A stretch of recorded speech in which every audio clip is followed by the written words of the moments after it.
Have you ever sat in your car, engine humming, watching the green light change only once every 15 agonizing seconds, while a line of cars stretched behind you like a funeral procession? Now imagine doing that every single day for 20 minutes because some bureaucrats wouldn't lift a finger. That was me. But I didn't just honk and fume, I got even. If you ever felt powerless against an uncaring system, this story is for you.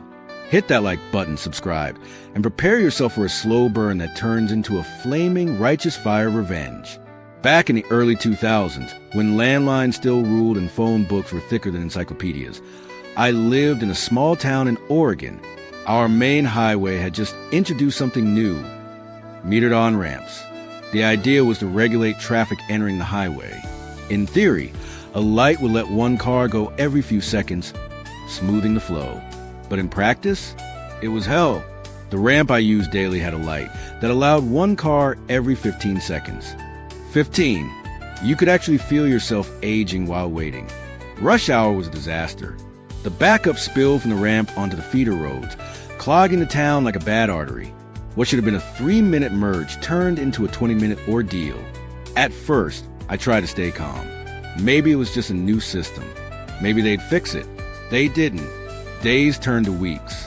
Weeks turned into rage. I started making calls. First to the city, then the county.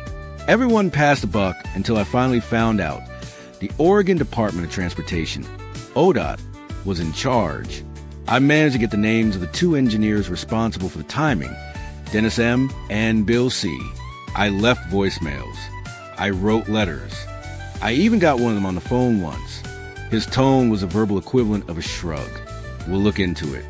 Nothing changed. And that's when something inside me snapped.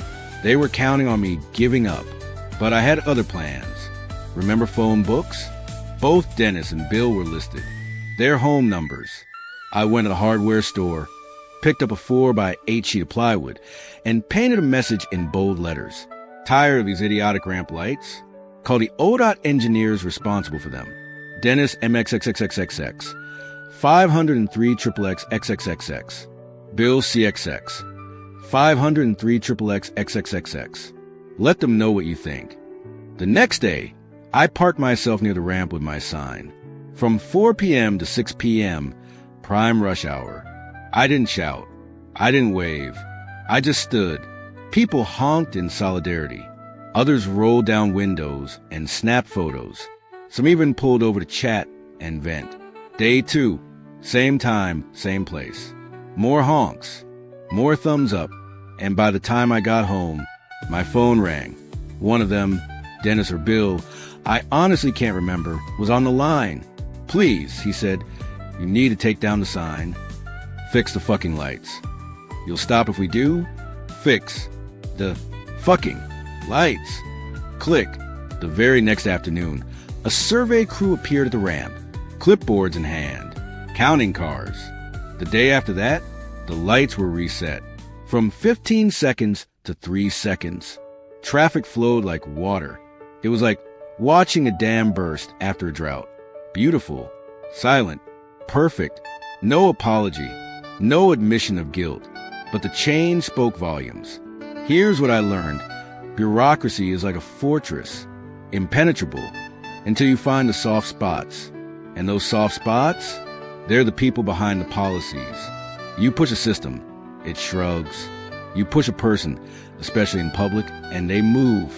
Sometimes, the only way to be heard is to raise your sign high and let the world see. If that story made you want to cheer, smash that like button and subscribe for more tales of real-world karma. And tell me in the comments, what's the most satisfying act of revenge you've ever seen? Don't hold back. We're all ears.